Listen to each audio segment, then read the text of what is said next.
Malalim-lalim. Pwedeng tumawid.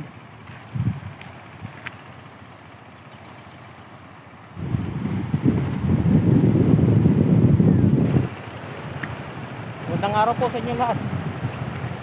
This is another vlog. Habol ako sa kapatid ko kasi laging nauuna yung mga yun eh.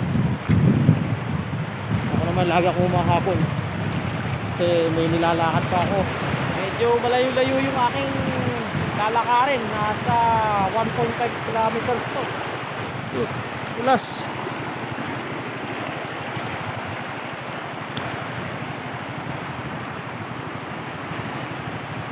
Tatawid para hindi malalim-lalim. Oh, madulas.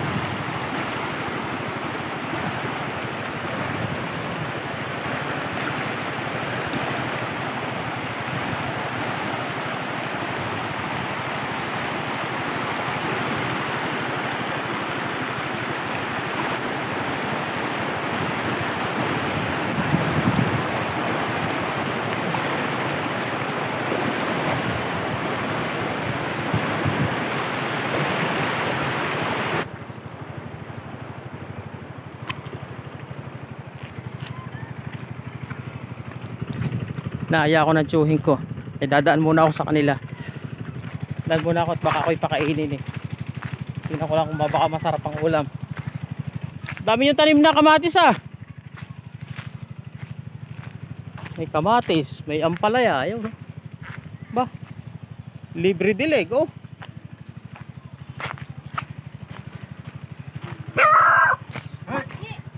Kapil mo. Init. Ay, maghatid ako ng tubig at saka tinapay kay Sane. Ayan, siya na. Doon sa may pugpog. Mamana. Mamana. Ah. So guys, itong lugar nila na ito, nung lumaki yung ilog, binaha yung aming bahay. Pati ito binaha kasi mas malapit-lapit sa ilog to. Pero mas maagos sa amin kaysa rito. Oo. Kaya yung aming bahay talagang pinasok ng malakas na tubig. Pati rep, Alon lang dito eh, umaalon. maalon lang Pati rep ko inaanod. Kaya may vlog ako noon nung inaanod yung rep ko eh. Sobrang laki ng ilog na yan. Banda tong kawayan mo na to, lilim eh oh. Kaya dito ko pinutol. Oo. Palilim dito. Sa amin napakainit. Grabe. Sa gabi lang doon lumalamig. Ay kanina pa pala sana eh. At kanina pa yun, alas 8 ng umaga. Hanggang alas 2 yan o alauna ng hapon. Sino Kaya kasama? ako hindi ako sumasabay dahil ako'y nagta-tricycle muna para lang kumita. Naku po, ang biyahe ngayon kumita lang ako ng 150 kalahating araw. Paano nga Paano makakabuhay ng yun? Sa sarili ko lang kakapusin pa yun. mahina ba ang pasahero? Napakahina. Ako po, kaawa-awa tao ngayon dahil ni-lockdown. Kain nga lang trabaho eh. Sakit, tumamay pa ako sa bato. Doon saan ka ba nagtawid? Diyan sa may mabagnos na yan. Ayun, Oh, ay, ang dulas. dinilis mo pa yung madulas. Sakit ah. May na kayo? Kakala. Ano ulam nyo? Nagpabila ka na konting ng manok. Kami ang ulam namin nilagang itlog sa katuyo. Eh paano kayo puro gulay na lang? Nakasawa din. Ayun ang aming nakayanan, itlog at tuyo. Yan ang aming tanghalian. Tayo mo lahat ng na ito na tawag saging. Oh, ayos ano. Ay, may bunga yun. Tama. Napakaganda na meron lupang taniman. May talbusan na yan pagka wala kang may kamatis. Yung kamatis mo marami ng bunga yan. Mapapakinabangan mo na yan. Ang kamatis ngayon napakamura kilo, 20 lang. Paano nga maraming may kamatis. Maraming kamatis nga. Lahat ng mga gulay ngayon mura. Yung kabilang ibayo na yan yung lugar namin.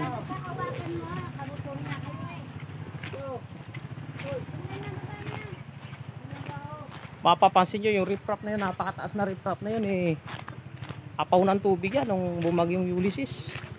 Kaya yung bahay namin binaha, pasok.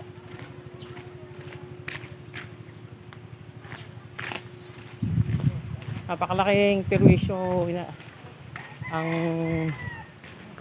ginawa sa amin ng Bagyong Ulysses. Ayan, hindi na sa amin, pati sa ibang mga nakatira dito sa Ibayo, sa Angat.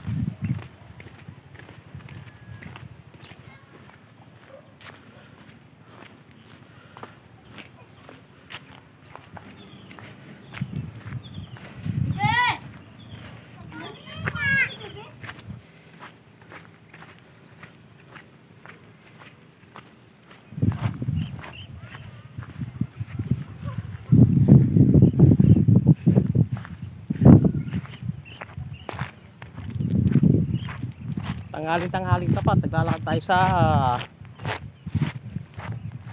kainitan ng araw. Pero kaya naman kasi ano eh, medyo mahangin-hangin naman sa lugar na ito. Kaya kayang tiisin yung init. Unlike na nandun ka sa kabayanan na malayo ka sa ganitong paligid, yung init niya iba talaga. Talaga madadama mo yung init. Hindi katulad dito, kahit tanghaling tapat ng araw, pero mahangin at kaya yung init. Kahit alang balanggot, okay lang. Mo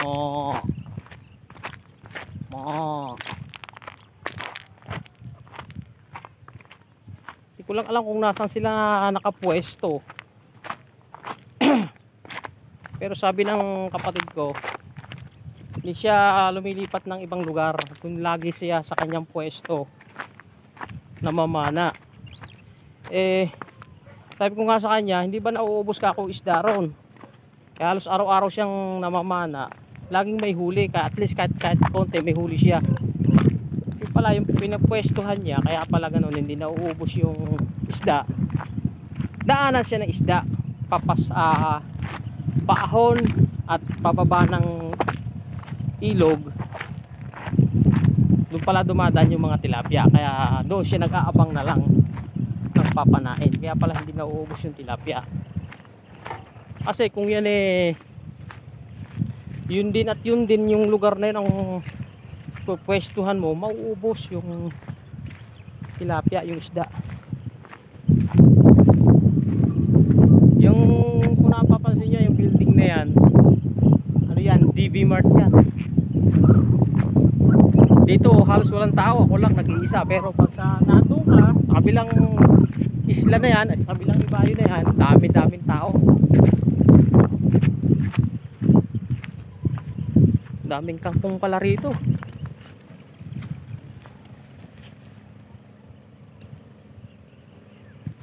Halos dry ang paligid kasi tag-araw na. Ang ating petsa ngayon ay April 8. So talagang nasa kalagitnaan tayo ng tag-araw. Kaya kung mapapansin nyo paligid, dry na siya. Kasi talagang tag-araw na ngayon. Mga half kilometer pa ang lalakarin siguro natin bago tayo makarating dun sa spot kung saan doon nakapwesto yung kapatid ko para mamana.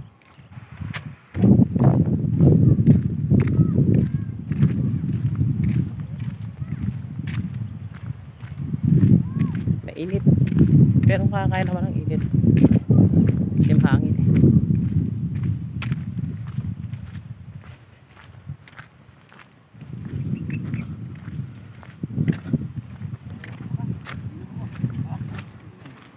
Konti lang ang huli ngayon, ano? Maraming nang huhuli. Ay nga, sa kabila na yun, no? Araw-araw pinapanaan, pinapantihan. May kuryente pang kasama yan, ha? Dati ang Carpe Carrera Nakadayo na kayo sa Bustos. Ay, napakaganda ron si Spillway. Lalaki ng isda ron. Ayaw ko lang ba't ayaw ng utol ko bumalik. Ang lalaki rin yung roho na tinatawag. Lalaki. Pakabuting ka ng gilid.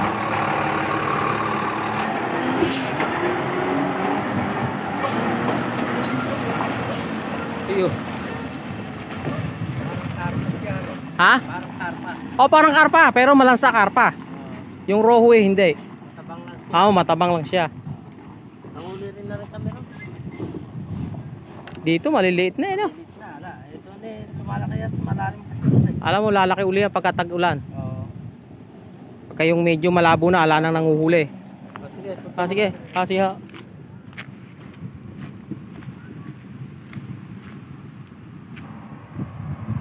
Yung tatlong mama actually taga sa amin yun, doon sa medyo baba namin. Yun, namingwit sila kukunti huli. Dahil araw-araw nga naman hinuhulihan, pinapantihan, pinapanaan. Kahit pa paano nababawasan din ng mga isda. Sa tag-ulan, pagka nahinto na sila sa panghuhuli at ito kasi malabo na tapos malaki ilog, yun yung panahon na dadami ng husto yung tilapia, lalaki sila. Tapos pagkatapos nun tag-araw, ayun na naman, papanain na naman sila, papantihin, bibingwitin, at minsan may kuryente pa raw, may kuryente nga. Dapat ipagbawal yun kasi bawal naman talagang kuryente. Dapat bingwit lang, pana at saka yung pante, lambat. Yung kuryente illegal yun dapat mapagbawalan ng local government dito para naman yung isda ay mas dumami pa para sa susunod na mga henerasyon. Actually ako'y maliit pa lang, nandito na, saksi akong buhay, itong ilog na ito ay napakarami talagang isda. Lalaki, karpa, tilapia, biya, talangka, napakaraming isda ng ilog na to. Ngayon sa dami na ng huhuli, kaya halos nauubos din sila. Pero ganun pa man, meron pa rin. Pag uwi ng mga nanguhuli, namimingwit, namamana, may huli sila.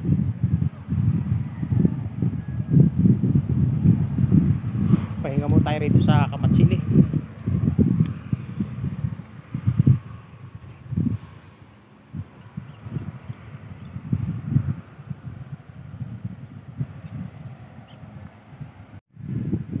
Ayun yung kapatid ko, yung nasa gitna na yon. Napapansin nyo yung halos katultok na yan. Ayun yung kapatid ko. Yan. Sa dulo ng ano ko na yan. Ayan yung kapatid ko. Lagi siya dyan lagi pumipwesto yan.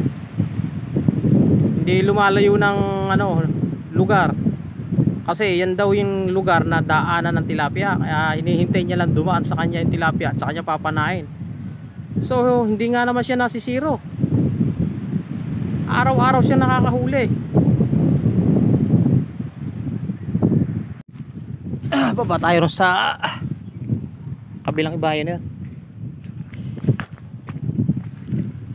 Doon sa may Damara tayo tatambay.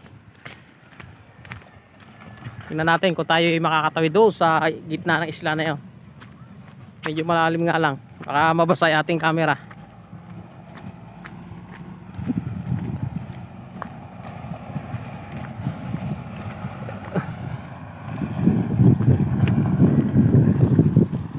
Ayan, padaanin muna natin yung truck patay matalsikan ng bato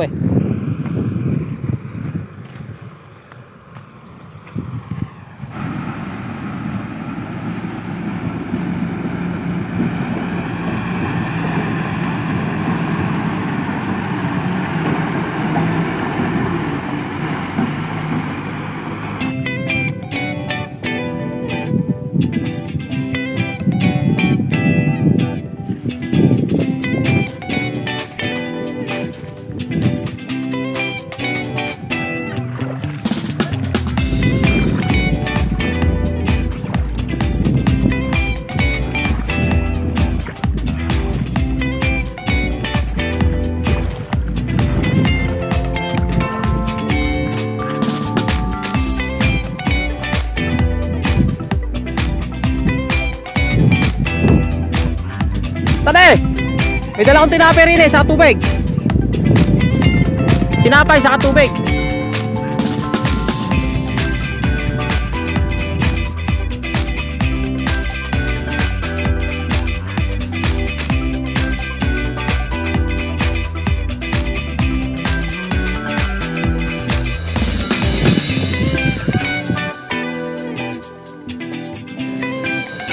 Di ba lubluban ng kalabaw yan?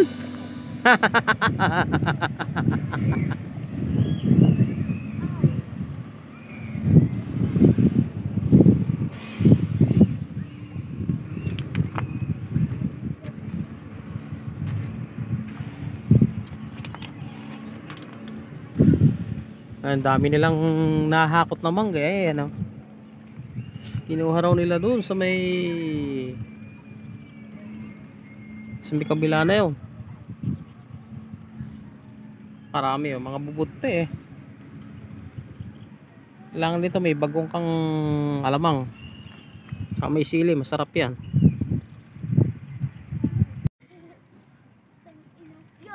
May dumagdag pa. Sila kay? Oo, yuk. Nahulog ta. May nahulog tuloy. Dumadagdag pa. Eh, tama. Wala naman ambag. Wala nang bag. Ano eh, hihingin yung bang mangga niya? Naglili ata yung...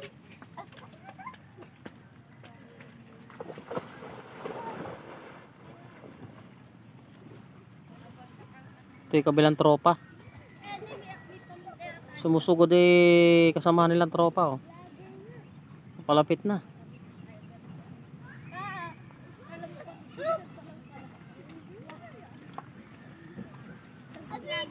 Ay may asin na palang dala eh, ano, may bechin pa. Talaga namang ready to ano ah. Oh, may kutsilyo, may bechin, may asin. Ano po? Nagbablog. Oh, sarap. Hindi ba nakakalaso ng bechin? Ay, hindi ba? Nilalagyan niyo ng bechin yan. Ah, meron na. May beti na ba to? Oo, nandami. May asin, may sili. Apo. Wow, tindi Ka ah. naman. Sino kumakain ng sili? Mga kanan. Ako hindi ko na binabalatan yan. Hugasan ko lang sa ilog. Diretso kain na.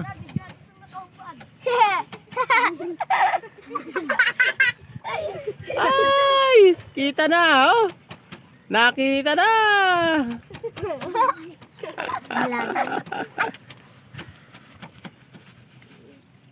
Ay, si ano pala yan? Yung Sapot pala yun. Ano naman? Ayun, ano? Yung sa babae. Paano? Ah, may bulig ka sanang nahuli? Oo nga, no, yun masarap. Wala sa kabila. Eh, ano natin sa kabila? Itambe. Wala kayo dadaan? Oo. Pangurong tita mo yun. Lalakad lang kami. Pero mga para kayong Okay, mga ano. iwanan namin kayo. Kaya binibidyo mo ba kami? Oo, pero bibigyan.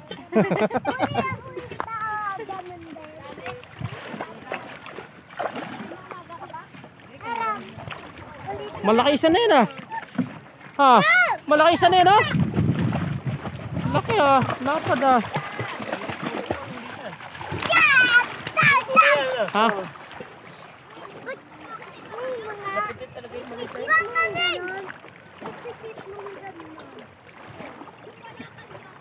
Malaki na ano.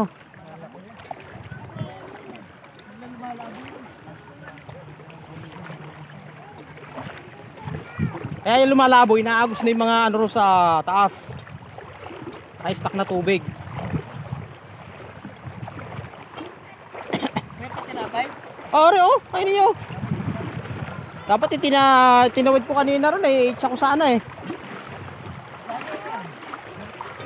Yun.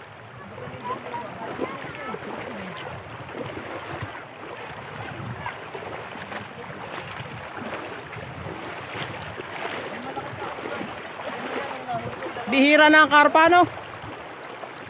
Bihira na ang karpa. Sa Pampanga marami.